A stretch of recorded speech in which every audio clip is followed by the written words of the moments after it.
Hello everyone. Last class में हम लोगों ने perpendicular distance from A point two the line देख लिया था, distance between two parallel lines देख लिया था और साथ ही साथ एरिया ऑफ पैरेललोग्राम का कोई एक फार्मूला और उस पर कुछ एग्जांपल्स हमने किए थे। आज जो हम स्टार्ट करने वाले हैं that is parametric equation of A line. तो हम लोगों ने डिफरेंट फॉर्म्स देखे हैं और उसमें से ही एक फॉर्म है parametric equation of line. Different forms of line देखा है, उसी में से अपन क्या कह रहे हैं कि एक फॉर्म और है क्या, पैरामेट्रिक इक्वेशन ऑफ लाइन। ये काफी इंपॉर्टेंट फॉर्म है, इसलिए थोड़ा ध्यान से सुनिएगा और समझने की कोशिश कीजिएगा, ठीक है। What we understand by parametric, parametric में एक वर्ड इन्वॉल्व है पैरामीटर, मतलब कुछ पैरामीटर मतलब कुछ चेंजिंग चीज भी होगी। ऑफ कोर्स हम लोग बोल रहे हैं कि लाइन पे भी एक पॉइंट होता है जो घूमता है, या लोकस पे कोई पॉइंट होता है जो घूमता रहता है, उसी लोकस पे घूमता है, नहीं क्या बोलते हो। तो क्या मतलब है किसी कर्व के पैरामीट्रिक इक्वेशन से, what we understand by parametric equation of a curve. तो होता क्या है कि जैसे अगर कभी भी आप पैरामीट्रिक इक्वेशन ऑफ कर्व की बात कीजिएगा तो करते क्या है कि हम लोग एक्स और वाई जो कोऑर्डिनेट्स हैं उन दोनों को सेम पैरामीटर के टर्म में लिखते हैं। एक्स और वाई कोऑर्डिनेट जो कर्व के होंगे उसको सेम पैरामीटर के टर्म में लिखते हैं। जैसे मैं एक ऐसे एग्जांपल ले रहा हूं, आपको समझ में आ भी सकता है नहीं भी आ सकता है, ये आपके ऊपर है। जैसे हम लोगों ने पहले भी इस तरह का कर्व देखा होगा, x square plus y square equal to a square. We must have seen such kind of curve, समझ में आएगा। और ट्रिग्नोमेट्री में जहां मैक्सिमम मिनिमम की अपन ने बात करी होगी तो वहां भी बतलाया होगा कि इस तरह के केसेस में आप क्या कर सकते हैं कि x equal to a cos theta रख सकते हैं and y equal to a sine theta रख सकते हैं। अगर नहीं भी, अगर आपको ये बात पता हो तो आप परेशान मत होइएगा, बस आप समझ लीजिएगा कि इसको ये दोनों पॉइंट सेटिस्फाई करते हैं। आप ऐसे समझ लीजिए, कोई दिक्कत नहीं है। x equal to a cos theta रखो, y equal to a sine theta रखो, a स्क्वायर कट जाएगा, ultimately will get the identity cos square theta plus sine square theta equal to 1। a fixed है क्योंकि radius होता है, या फिर आप ये ऐसे भी देख सकते हो कि ये एक सर्कल की इक्वेशन है। बोलो ये कैसे दिख रहा है आपको, सर्कल की इक्वेशन है तो कोई एक पॉइंट ले लो 0,0 और उससे कोई पॉइंट ले लो x, y at a distance of a। तो ये डिस्टेंस अगर फिक्स रखते हुए अगर x, y को घुमाओगे भाई मेरे, तो ये ऐसा ही तो कुछ बनेगा। और मान लो ये डिस्टेंस अगर a है तो यही तो इक्वेशन आ जाएगी उसकी, ठीक है ना। अगर ये भी नहीं समझ में आए तो बिल्कुल परेशान मत होइएगा, आप तो बस ये सोचिए कि x equal to a cos theta and y equal to a sine theta इसको सेटिस्फाई कर रहे हैं, इतना तो आता होगा समझ में, ठीक है ना। तो इसमें हुआ क्या कि जो x और y था उन दोनों को थीटा के टर्म में लिखा गया। अब कोई बच्चा बोल सकता है सर a भी तो है, तो a फिक्स्ड होता है। जैसे कि आपने देखा होगा ना कि x square plus y square equal to 4, maximisation minimisation में सब सिखाया गया होगा कि x equal to 2 cos theta रख दीजिए, y equal to 2 sine theta. तो 2 तो फिक्स है ना, 2 चेंज थोड़ी हो रहा है, समझ रहे हो। तो what is the parameter here, theta. मतलब x और y दोनों कोऑर्डिनेट को सेम पैरामीटर थीटा के टर्म में लिखा गया, बस इतना ही है, ठीक है ना। तो what is parametric equation of a curve. Parametric equation of curve is simply, parametric equation of curve is simply what, मतलब दिस इज कि x and y both coordinates of the curve, ठीक है ना। x and y both coordinates मतलब locus का जो point x, y जो moving होता है, ठीक है ना, उन दोनों को सेम पैरामीटर t में, थीटा में या किसी भी टर्म में लिखते हैं हम लोग, समझ में आ गया। अब ऐसी बात कर रहा है, जरूरी नहीं है कि हमेशा थीटा ही के टर्म में लिखा जाए, ठीक है ना। सबके अलग अलग पैरामीटर हो सकते हैं अपने हिसाब से, ठीक है। अब हम बात कर रहे हैं पैरामीट्रिक इक्वेशन ऑफ लाइन। तो अभी तक मैंने बस ये बतलाने की कोशिश की है कि अगर इफ यू से parametric equation of a curve तो उसमें होता क्या है कि एक्स और वाई दोनों कोऑर्डिनेट को in terms of some parameter या in terms of same parameter express किया जाता है। अब पैरामीट्रिक इक्वेशन ऑफ लाइन में भी यही काम करेंगे, ठीक है। तो हम लोग यहां पे बोल रहे हैं क्या कि इस तरह का कुछ लाइन है, to find the parametric equation of a line,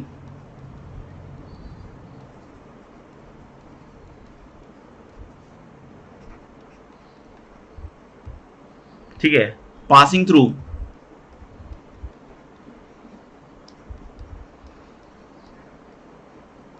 x1 y1 and passing through x1 y1 and making an angle theta with the positive direction of x axis।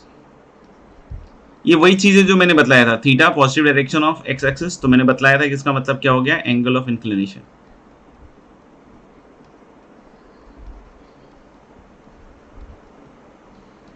To find the parametric equation of a line passing through x1 y1 and making an angle theta with the positive direction of x axis।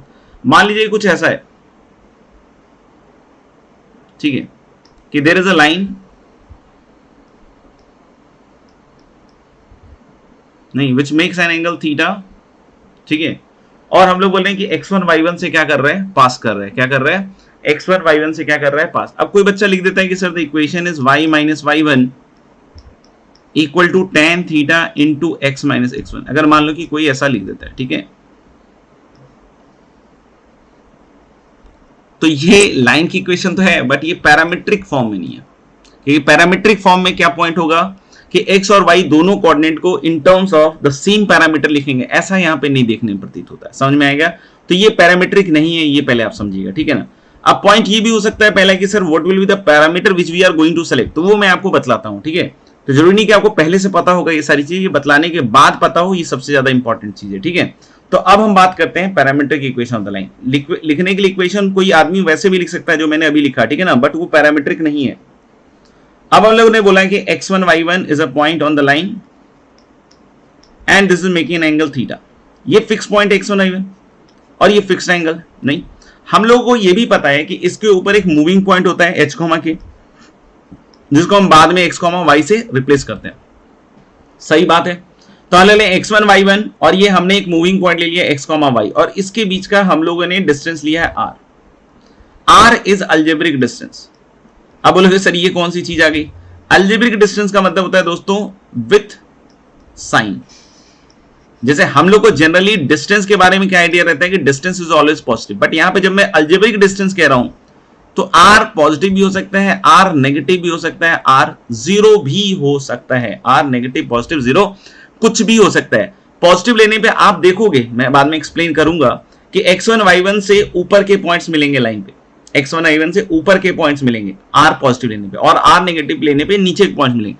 कैसे होता है वो बात करेंगे, but for the timing आपको समझ में आया कि what is the parameter we have selected the parameter r। r is what, r is algebraic distance. किसके बीच के डिस्टेंस है, between the fix point x1 y1, किसके बीच के डिस्टेंस है, between the fix point x1 y1 and the variable point x, y।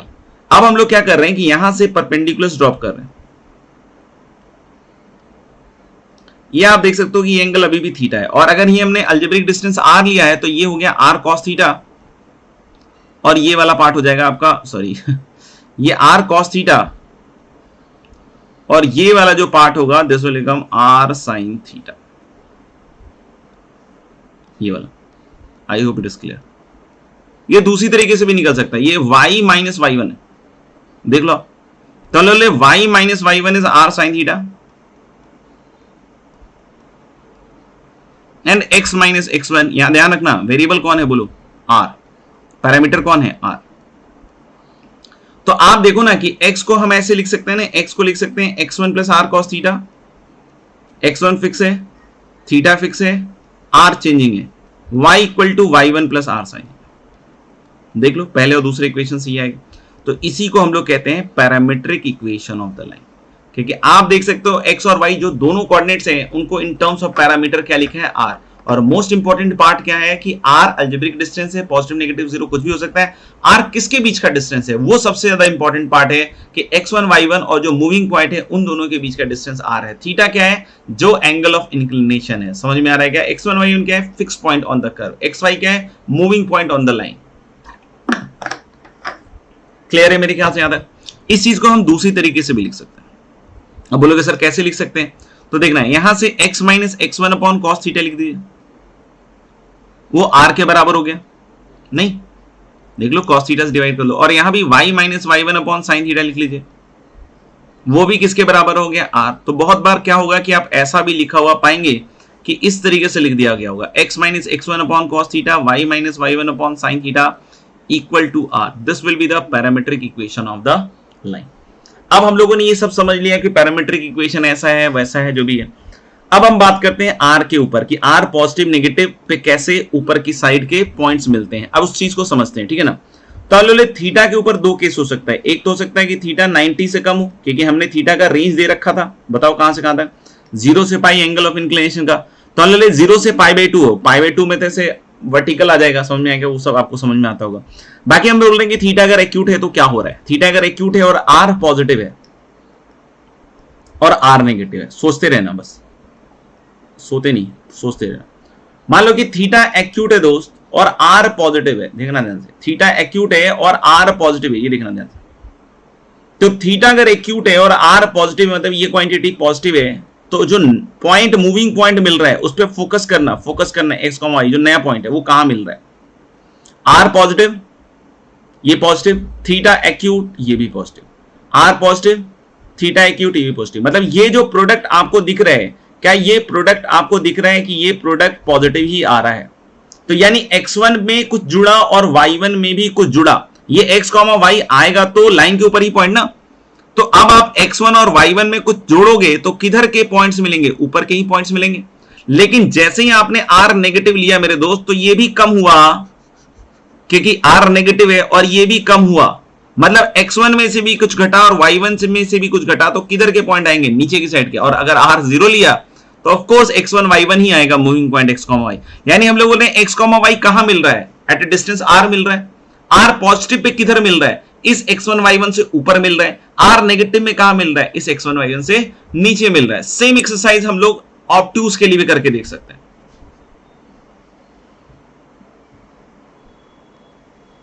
ये देखिए, हमने ये पॉइंट लिया x1 y1 और थीटा ले लिया है अब ऑब्ट्यूज। आर पॉजिटिव लीजिए, आर पॉजिटिव लीजिए, थीटा ऑब्ट्यूज, और अगर आर पॉजिटिव लीजिएगा तो ये देखिएगा,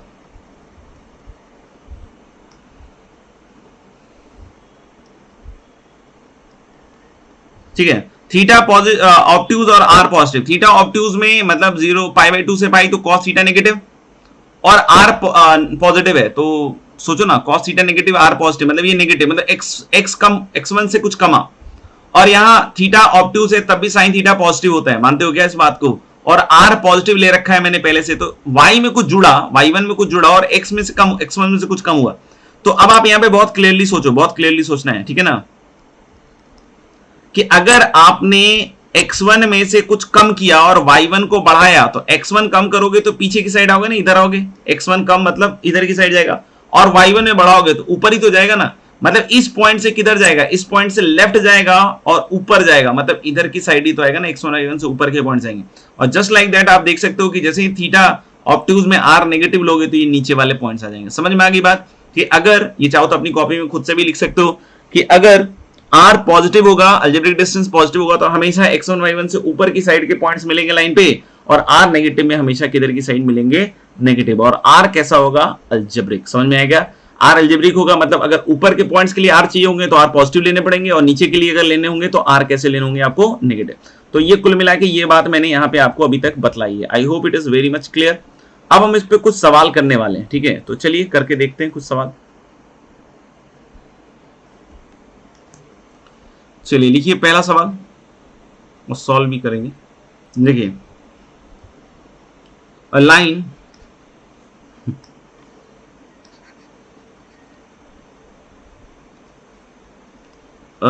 passing through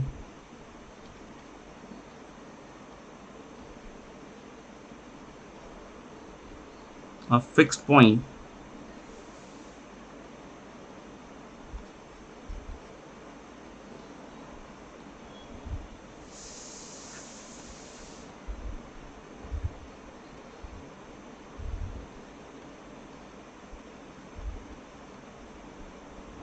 a line passing through a fixed point capital A, x1 comma y1, making an angle theta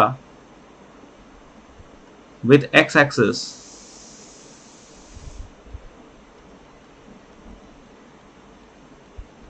intersects the line ax plus by plus c equal to 0 at P. Find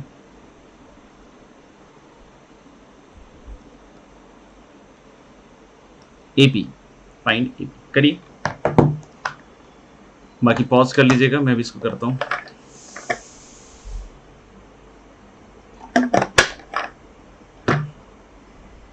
चलिए देखते हैं क्या सवाल। AP मतलब distance की बात हो रही है, ठीक है ना, तो चाहो तो आप मॉडुलस लगा के सोच लो, या एपी अपने आप में पॉजिटिव ही अपन जनरली लेके चलते हैं, तो देख लीजिएगा। तो हम लोग बोलेंगे क्या कि line is passing through a point A x1 y1 and making an angle theta, तो ऐसा ही कुछ मान लेते हैं, थीटा x1 y1। ये बहुत ही रोचक किस्म का फॉर्म है, ठीक है ना। अगर आप इसमें सही सही अगर काबिलियत बना लीजिए, ठीक है ना, तो बहुत मजा आने वाला है आपको। बाकी तो ऐसे मजा आएगा ही आएगा नहीं। तो ये पॉइंट है ए और ये शायद पी पे काट रहा है, और ये लाइन की इक्वेशन शायद दी हुई है A X plus B Y plus C equal to 0। ये डिस्टेंस पूछा है, नहीं ये डिस्टेंस पूछा है। तो बहुत सारे बच्चे करते क्या है वो मैं बात कर सकता हूं आपके साथ। बहुत सारे बच्चे जब यही चीज नंबर्स में दिए होते हैं, ठीक है ना, एबीसी की न्यूमेरिकल वैल्यूज दी होती हैं, बहुत सारे का मतलब ये नहीं कि सब, बहुत सारे का मतलब सब नहीं होता है, और बहुत सारे का मतलब ये भी नहीं कि सब सिलेक्टेड है। वो जो कम वाला पार्ट है वही सिलेक्टेड होता है, नहीं है, लेकिन हाँ ऐसे में भी सिलेक्ट हो जाते हैं लोग, ऐसी कोई बात नहीं है। तो अल्लाह की जब ये सब दिया रहता है तो बच्चे क्या करते हैं कि इस लाइन की इक्वेशन लिख लेते हैं, नहीं इस वाले लाइन की क्या करते हैं, इक्वेशन लिख लेते हैं, और ये जो लाइन दी हुई है A X plus B Y plus C equal to 0, इसके साथ इंटरसेक्शन निकाल के ये पॉइंट ऑफ डिस्टेंस फॉर्मूला लगाते हैं। नहीं ये उनके करने का तरीका होता है, क्यों, क्योंकि नेचुरली बचपन से यही पहली थॉट आती है, ठीक है ना। तो मैं ये चाहता हूं कि अगर आप अब मेरे से पढ़ रहे हो, सीखने की कोशिश कर रहे हो, ठीक है ना, सीखने की कोशिश नहीं कर रहे हो तब तो बहुत शानदार, ठीक है ना। और बाकी आप सीखने की कोशिश कर रहे हो, लाइफ बदलना चाहते हो, कोशिश करना चाहते हो कि नहीं यार मैं तो ये सीख लूं और इसको यूज करूं स्मार्टली, तो यहां पे पहले समझिएगा कि ये तरीका ठीक है होने के लिए कर देगा सवाल, लेकिन मजेदार नहीं है, ठीक है। इसमें हम लोग क्या कर सकते हैं, एपी निकालना है, मतलब ये जो डिस्टेंस है एपी, इसको अगर मैं आर मानूं बोलूं तो इसी का तो मॉडुलस वैल्यू निकालना है, क्योंकि आर मैंने अलजेब्रिक लिया है, तो आर पॉजिटिव नेगेटिव कुछ भी हो सकता है, मुझे नहीं पता है क्वेश्चन के हिसाब से क्या है, तो अल्टीमेटली मुझे मॉड आर लिख के बताना पड़ेगा, ठीक है। तो अब बोलोगे सर ये आर कैसे निकालोगे अब आप, तो मैं बोलूंगा क्या कि मैं इसकी पैरामीट्रिक इक्वेशन लिख सकता हूं। कैसे लिख सकता हूं parametric equation, x equal to x1 plus r cos theta. अब ये नई चीजें हैं तो इसको डाइजेस्ट करना पड़ेगा, जैसे कुछ भी नया चीज खाते हो, ठीक है ना, तो डाइजेस्ट करने में हो सकता है समय लग जाए, ठीक है ना। It all depends upon your digestion capacity. कुछ लोग बहुत जल्दी उसको डाइजेस्ट कर जाते हैं, कुछ लोगों को लगता है, ठीक है ना, फिर बहुत बार क्या होता है कि डाइजेस्ट नहीं होता है बहुतों को, तो फिर वो छोड़ ही देते हैं उस तरह का फूड खाना, तो वैसा भी हो सकता है किसी केस में, ठीक है ना। तो x equal to x1 plus r cos theta and y equal to y1 plus r sine theta, ये लाइन की पैरामीट्रिक इक्वेशन है। ये है क्या, इसको फील करो पहले तभी सीख पाओगे, नहीं फील करोगे तो नहीं सीख पाओगे। ये एक वेरिएबल पॉइंट है लाइन पे, ये पूरा एक वेरिएबल पॉइंट है लाइन पे, चाहे आप इधर से देखो चाहे उधर से देखो बराबर है ना। तो ये भी एक वेरिएबल पॉइंट है, ऑफ कोर्स मैंने बतलाया है, और ये भी एक वेरिएबल पॉइंट है।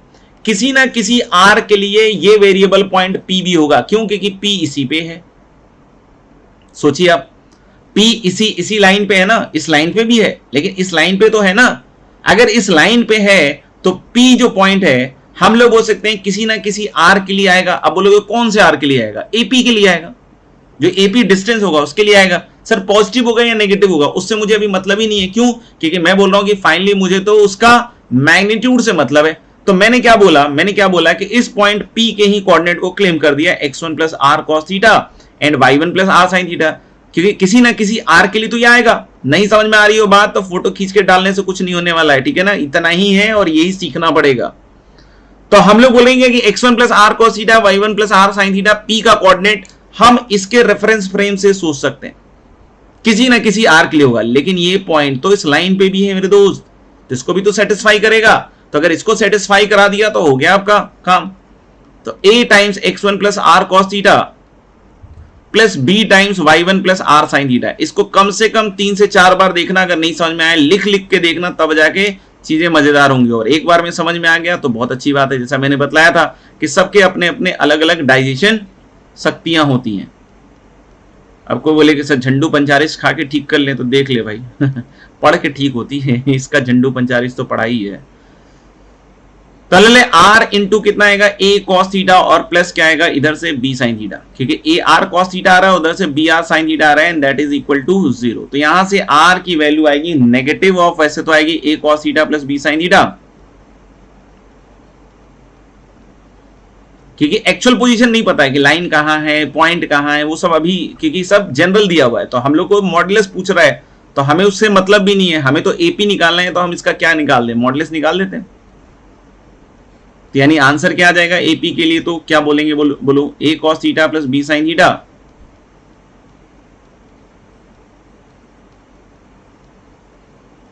उल्टा लिख दिया मुझे लग रहा है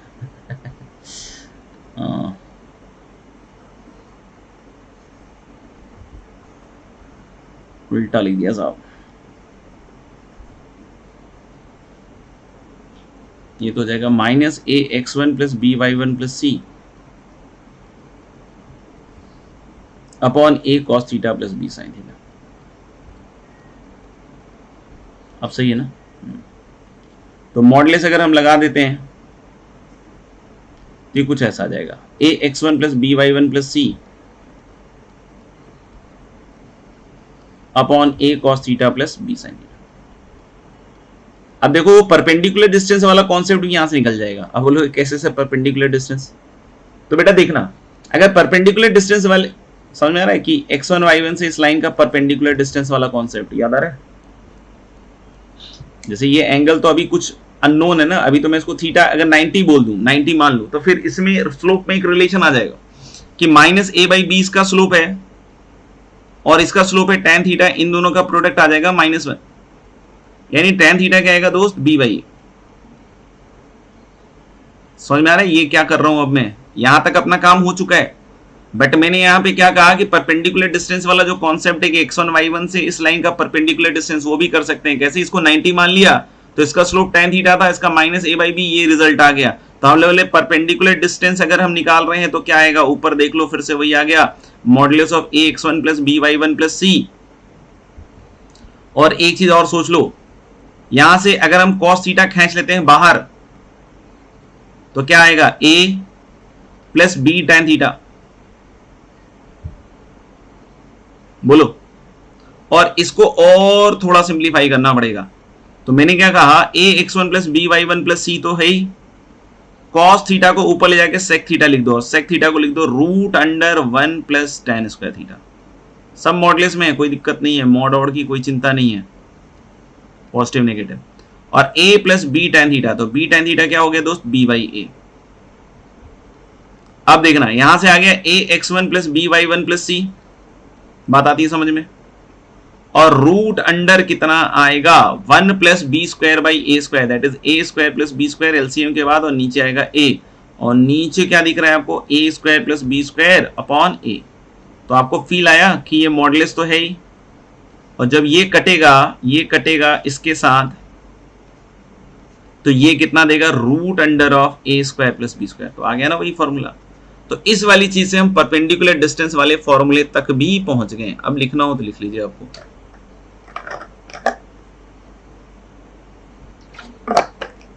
जो पूछा था वो कर दिया और ये भी हो गया, ठीक है। अगले सवाल पे चलते हैं।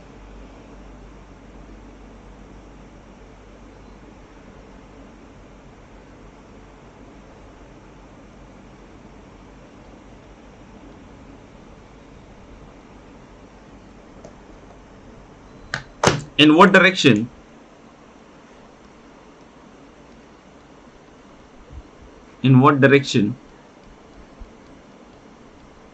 a line through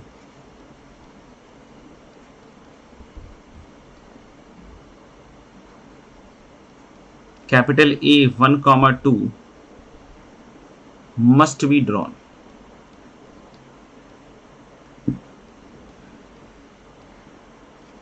So that its intersection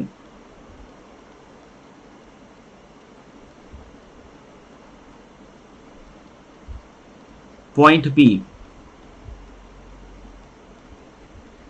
with the line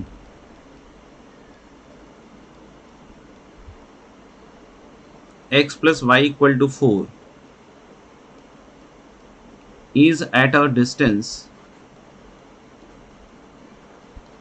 of √6/3 from A.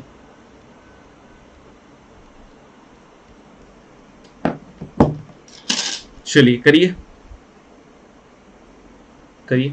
ठीक है। अभी हम लोग इसको करके दिखाते हैं, ठीक है। तो आप लोग थोड़ा सा पॉज कर लीजिएगा और सॉल्व कीजिएगा पहले, फिर देखिएगा सॉल्यूशन। बहुत ही इंटरेस्टिंग है। अगर आपने सीख लिया एक बार तो बहुत सारे आगे चल के जो सवाल आएंगे वो बहुत आसानी से आप कर पाओगे, और नहीं तो फिर वही डिस्टेंस फार्मूला, री इन्वेंटिंग द व्हील अगेन, ठीक है ना, उसी से करते रहोगे और बहुत सारे सवाल आपसे होंगे भी नहीं। क्यों? क्योंकि बहुत ज़्यादा वो कैलकुलेशन फैलेगा उसका। तो 1,2 कोई पॉइंट है और बोल रहा है x plus y equal to 4, तो ये भी लाइन तो मेरे ख्याल से ऐसी होगी, इसको ड्रॉ तो कर ही सकते हैं अपन। ये लाइन है x plus y equal to 4, इसमें तो रियल पोजीशन सबके मार्क कर सकते हैं अपन। 4,0 0,4 दिख रहा है क्या? और बोल रहे हैं कि इन व्हाट डायरेक्शन पॉइंट 1,2 1,2 नीचे ही आएगा शायद, देखो एक बार।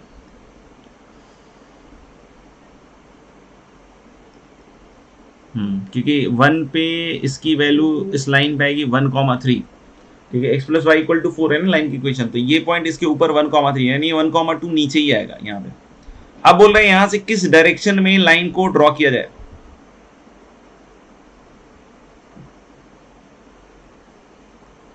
यहां से किस डायरेक्शन में लाइन को ड्रॉ किया जाए, नहीं कि इसका डिस्टेंस इससे √6/3 है। अब बोलोगे सर आपको कैसे पता चला कि यहां से इसका परपेंडिकुलर डिस्टेंस ये नहीं है, तो कैलकुलेट कर लेना भाई। इस पॉइंट से 1,2 से इस लाइन का perpendicular distance we already know the formula, this is going to be this upon √2। So I hope this is going to be 1/√2। तो 1/√2 और √6/3 तो सेम नहीं है, और √6/3 बड़ा ही है, तो यहां से दो लाइंस आएंगी। ये बात की फील आई आपको? ये समझ में आया कि 1/√2 है ये डिस्टेंस, ये 1/√2 है, और √6/3 इससे बड़ा होगा, तो ऐसे करके दो लाइंस आएंगी। ये बात समझ में आ गई? तो आले वाले की दो लाइन आ गई, ये तो समझ में आ गया। अब बोल रहा है किस एंगल पे ड्रॉ करें, तो मान लेते हैं वो एंगल थीटा है। मुझे नहीं पता अभी, मैंने मान लिया वो एंगल थीटा है, मान सकते हैं ना। तो इस लाइन की पैरामीट्रिक इक्वेशन लिख सकते हैं, या इस लाइन को अगर इसको थीटा बोलते हो तो इस लाइन की पैरामीट्रिक इक्वेशन लिख सकते हैं, व्हाटएवर, ठीक है ना। तो x equal to 1 plus r cos theta. बोलोगे आर कहां से? तो भाई √6/3 दिया तो है। अब बोलोगे प्लस ले चाहे माइनस, तो दिख रहा है ना कि इस लाइन में ऊपर की साइड का पॉइंट है, तो प्लस ही लेंगे। 1 plus x equal to x1 plus r cos theta. ये समझ में आ रहा है ना थीटा कहां से आ गया, क्योंकि उसका एंगल ऑफ इंक्लिनेशन है। 2 प्लस √6/3 साइन थीटा। मेरा मानना है कि बहुत सारे बच्चे एक्चुअली खुद से भी ये कर लेते हैं, कहीं दिक्कत नहीं आती। एक बार अगर वो कॉन्सेप्ट सीख गए जो मैंने सिखाया है, x equal to x1 plus r cos theta and y equal to y1 plus r sine theta, ये पॉइंट कहां मिलेगा, ठीक है। अगर आप इस थीटा की बात करोगे तो ये यहां मिलेगा, और इस थीटा की बात करोगे ये मिलेगा। दोनों के लिए एक जैसा ही कंडीशन है, थीटा भी नोन नहीं है, हो सकता है इसका थीटा निकल जाए, दोनों इसी से निकल जाए, क्योंकि सेम ही कंडीशन आएगा। तो हल वाले कि ये इस लाइन पे मिलेगा, तो इसकी इक्वेशन को क्या करेगा, सेटिस्फाई। तो हल वाले x प्लस वाई मतलब 1 plus √6/3 cos theta, x plus y 2 plus √6/3 sine theta, and that is equal to 4। तो इन दोनों को इधर ही रहने दो, √6/3 को, cos theta plus sine theta, और उधर ले जाओगे तो मेरे ख्याल से 2 + 1 3, 4 - 3 कितना हो जाएगा 1। और इसको अपन ने 1/√2 वाले सेटिंग से किया था ना, याद करो। तो एक 1/√2 से इसे मल्टीप्लाई डिवाइड कर लो,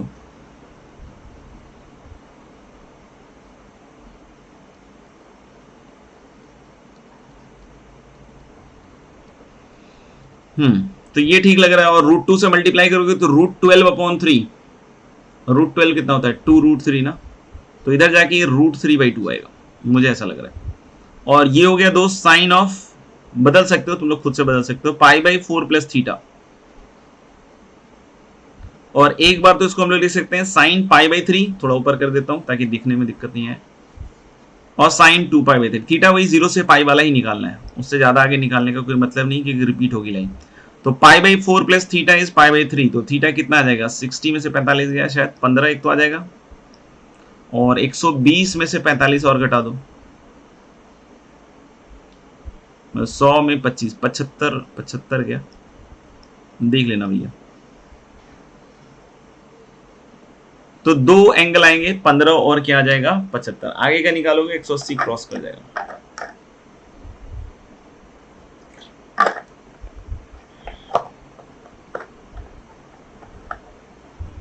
ठीक है मेरे ख्याल से।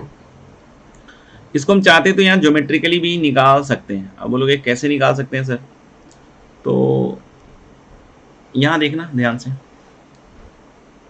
ये वाला डिस्टेंस हमने निकाला हुआ है, यहां से हम इस ज्योमेट्री को देखना ध्यान से। मेथड 2 देख रहे हैं। ये वाला दोस्त कितना दिया हुआ है 1/√2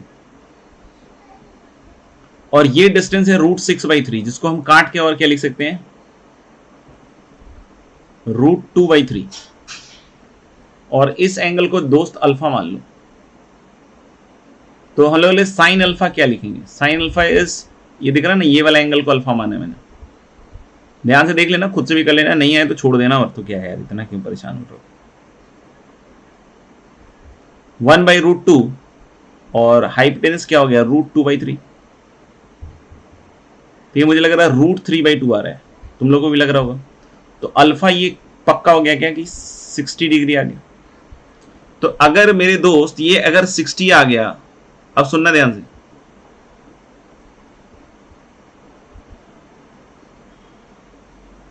ये भी 60 आ गया, नहीं एक मिनट, 60 आ गया ना, ये भी 60 आ गया। वही तो है ना, क्या नाम है, आइसोसेलेस है ये वाला ट्राइंगल।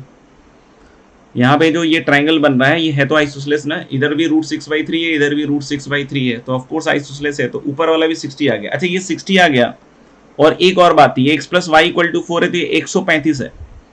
तो इधर वाला एंगल क्या होगा, इधर वाला, अगर 135 इधर वाला एंगल 45 हो गया, ये 60 ये वाला, ये 45 105, तो ये वाला एंगल कितना हो जाएगा बोलो 75। दिख गया मेथड 2 बड़ा इजीली, 75 दिख गया। अब अगर ये 75 दिख गया दोस्त, तो ये वाला एंगल तो और आसानी से निकल जाएगा, क्योंकि ये एंगल हो गया 120। अब बोलोगे ये 60 है तो ये ऑफकोर्स 120 ही होगा ना।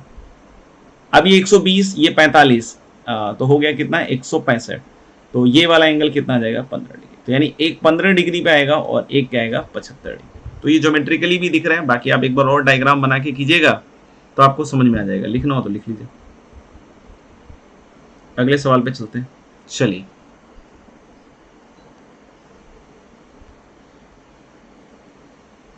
नेक्स्ट क्वेश्चन इज कि let capital A 3,2 and capital B 7,4 are two fixed points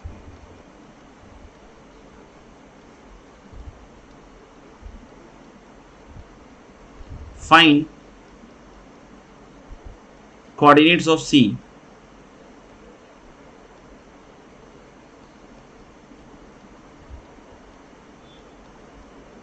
such that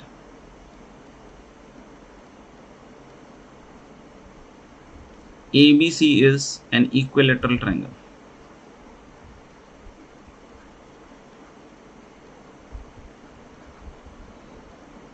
देख लीजिएगा, हम लोग बोलेंगे कि ये दोनों पॉइंट दिए हुए हैं और हम लोग को कोऑर्डिनेट बताने हैं सी के, सो दैट कि ABC एक इक्विलेटरल ट्राइंगल हो। तो आप लोग थोड़ा सा पॉज करके कीजिए सॉल्व।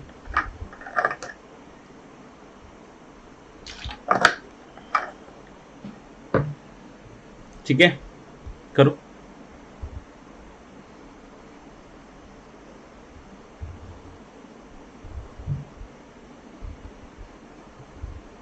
तो हम लोगों ने इस पॉइंट को A 3,2 और B ले लिया 7,4।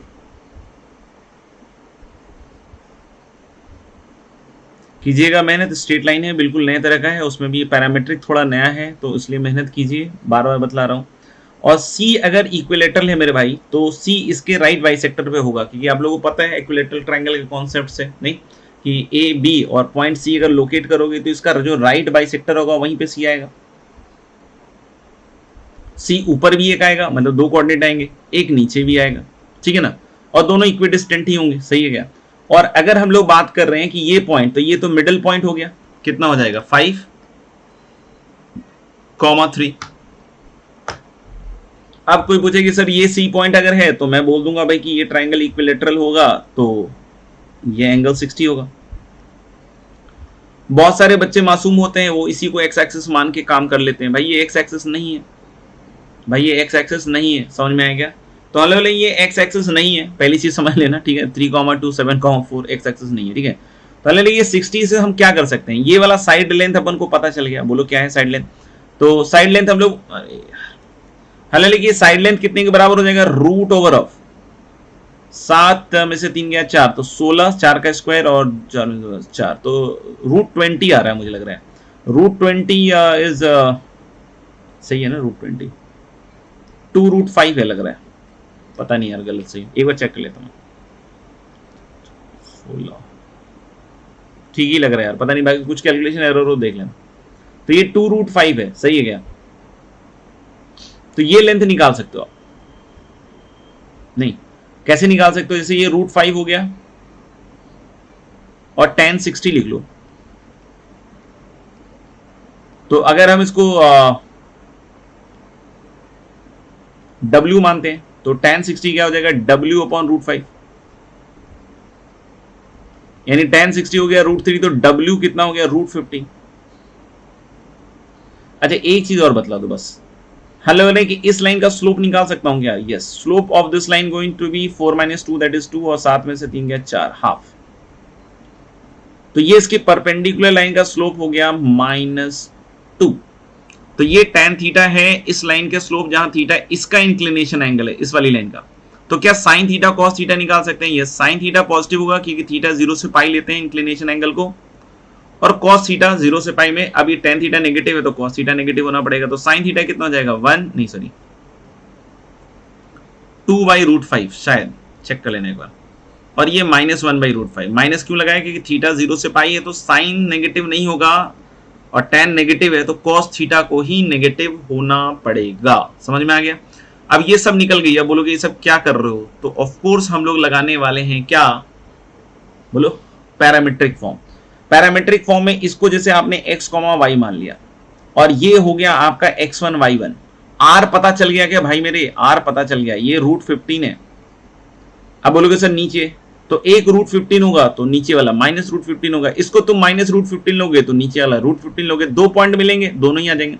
तो मैंने क्या कहा? x - x1 नहीं, या x = x1। x1 क्या है? x1 क्या है? 5। y = y1 plus r cos theta. तो r एक बार तो क्या होगा? नहीं, x1 plus r cos theta, एक बार तो r होगा √15, x1 plus r cos theta, cos theta ये है, और y1 plus r sin theta, r ये sin थीटा। लेकिन दोनों बार ये थोड़ी होगा, एक बार तो √15 लिया दोस्त, तो एक बार तो -√15 भी तो लोगे। 5 प्लस, या माइनस लिख दें, माइनस, चलो माइनस इधर ही लिख देते हैं, cos थीटा तो अभी भी यही रहेगा, एंड y = y1। y1 बोलो क्या लिखें? 3 और -√15। बाकी आप चेक कर लेना बच्चों की ये सही है गलत है, कैलकुलेशन कुछ एरर हो गया तो अलग बात, करना ऐसे ही है। तो पैरामीट्रिक मैंने लगा दिया, x1 plus r cos theta कर दिया, एंड y1 प्लस क्या कर दिया? r sin theta. मेरे ख्याल से दोनों पॉइंट्स आ जाएंगे।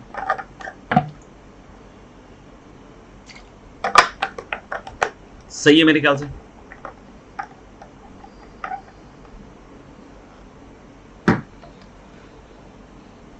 ठीक है मेरे ख्याल से। चलिए एक और सवाल देता हूं, आप कर लीजिएगा, फिर अपन अगली क्लास में सॉल्व करेंगे इसको।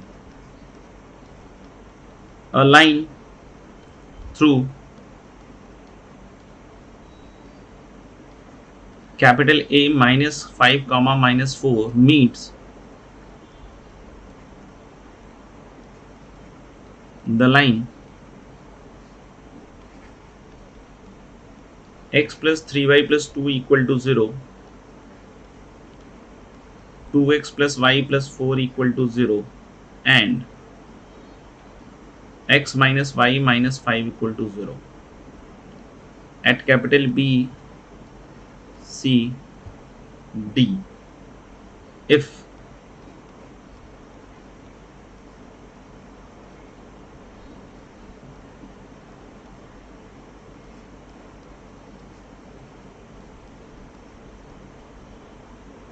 equals 6/AD square, then find the equation of the line.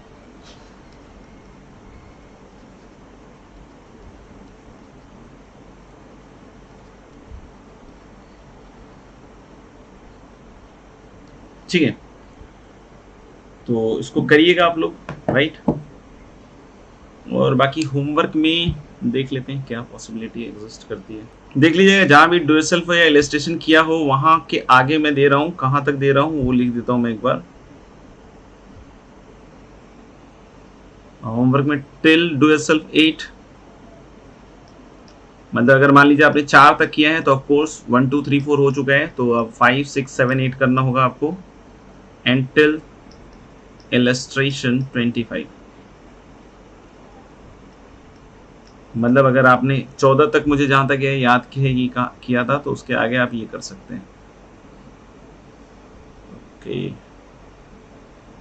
तो मेरे ख्याल से तो दिक्कत नहीं आनी चाहिए, दिक्कत तो खैर क्या बोलूं।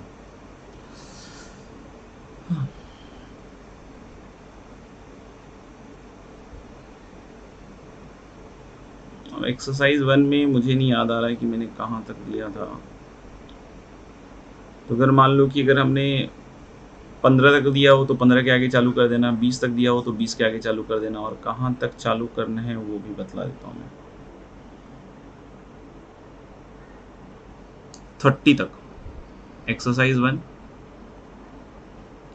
टिल 30, मतलब हो गया कि अगर आपने पहले मैंने 20 तक दे रखा है तो 21 to 30 हो जाएगा, 15 तक दिया है तो 16 to 30 हो जाएगा। ठीक है, तो चलिए करिए मेहनत।